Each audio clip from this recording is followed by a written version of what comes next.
Ngayon po, nare-remind tayo ng Lord na huwag umayon sa takbo ng mundong ito, kundi magbago na ng kaisipan para ang mabigyan natin ng kaluguran ay ang Panginoon. Huwag na hayaan natin baguhin tayo ng Diyos araw-araw. Sige po, tayo pong lahat ay manalangin. Panginoon, maraming salamat po sa iyo pong mga salita na aming pong napakinggan sa gabi pong ito. Lord, nawa po ay turuan mo po kami, Panginoon, na magkaroon ng malinaw na kaisipan, malinaw na pananaw, Panginoon, tungkol po sa aming pong mga buhay. Kung ano ang dapat namin isagawa at paniwalaan sa aming pong mga buhay, Lord. Turuan mo po kami, Panginoon, na huwag po umayon sa itinuturo ng mundong ito, Panginoon. Kundi, Lord, umayon kami sa mga bagay na nais mo para sa aming Panginoon.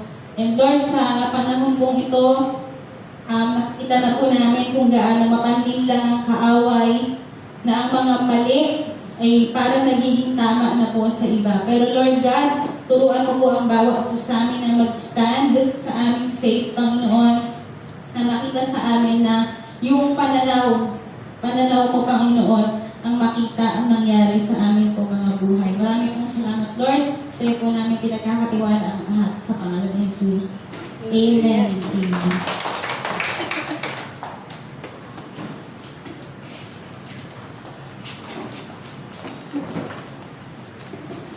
Salamat po sa ating Panginoon. At ngayon po ay dapat tayo sa ating tithes and offering na dadalhin ng ating usher, Sister Patricia Lafortes.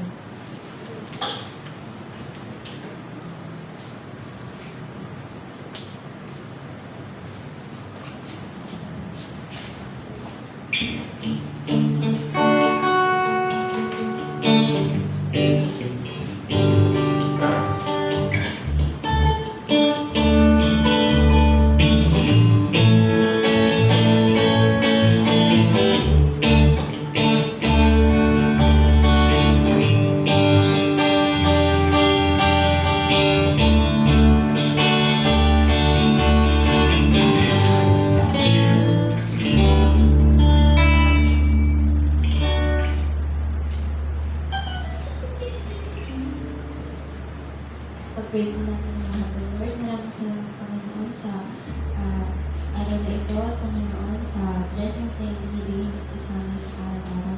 Lord, pagpalain niyo po yung inyong mga anak na nagbigay, kayo na po ang mga hindi nagbigay, Panginoon, at naibalik ito sa kanila ng sisig, nagligat ng makapaw at magamit ito sa pagpilipod ng misyon namin ng sana.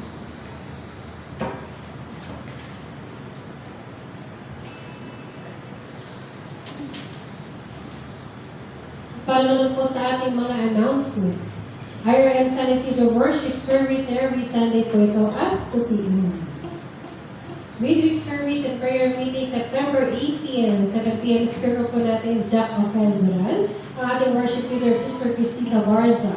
Ang ating naman pong usher, Sister Maricar Patricio. Testimony, Brother Ray Mazada. Sunday Service, September 14, ang ating pong speaker, Pastor Renato Duran. Presider, Sister Angelique Likot. Opening prayer, Sister Maricar Anile Patricio. Worship leader, Brother Raylan Lazada. Thanks and offer encouragement po natin, Sister Judith Borbon. Ang ating naman pong usher, Sister Cristina Barza. Flower sponsor, Mendoza Family. Life group, mentoring po natin para naman po sa men's group. Every Wednesday po ito at 7 p.m. dito po sa ating church. Women's group every Friday at 6 p.m. dito po sa ating church. North Calma, Bulacan, NCR, Bataan, Tarlac, Pampanga, etc. Ito po ay naganapin sa September 27, 2025 sa IRM Ministries, Cathedral, Puyo, Santa Maria, Bulacan.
Panginoon, kami po ay nagpapasalamat sa gabi ito. Salamat po Lord sa inyo pong pamumuna sa aming gawain.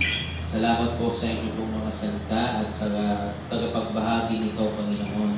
Patuloy na ina-acknowledge namin, Lord, na minsan kami ay nai-influensyahan ng pagiging makamundo, Panginoon. At Lord, patuloy na baguhin po ninyo ang aming puso, ang aming isipan. Lagi niyo po kami pakaingatan, Panginoon, sa anumang prinsipyo ng mundo, Panginoon. At patuloy kami makapaglaan ng panahon sa pananalangin, pagbabasa, pagninilay-nilay o Diyos ng inyo pong mga salita. Upang o Diyos ay hindi po kami madaya, Panginoon, ng kamunduhan, Panginoon. Lord, salamat, Panginoon, sa inyo pong mensahe sa amin, sa bawat pag-aaral ng inyo pong mga salita sa lugar po ito, Panginoon. Tunay nga o Diyos na kayo ay nangungusap, Panginoon, sa bawat isa po sa amin, sa pamagitan ng inyo pong mga salita. At Lord, salamat po sa buong araw, Panginoon, na kung saan ingatan po ninyo kami, dinabayan ninyo kami, Panginoon. At patuloy ka, O God, na umilos sa aming pong kalagitnaan, maging po sa aming prayer meeting po pagkatapos, Lord, ng gawain ito, Father God. Patuloy, Lord, na ilaan po ninyo ang inyo pong attention sa amin, especially, Lord, sa mga bagay na aming ipinapanalangin, Panginoon, sa lugar po ito. Na lagi pong maging handa po kayong makinig sa bawat isa sa amin at bigyan po ninyo ng katugunan, O Lord, ang amin pong mga kahilingan. Pinupuri ka namin, aming Diyos. Ito ang aming dalangin sa pangalan ni Jesus. Amen.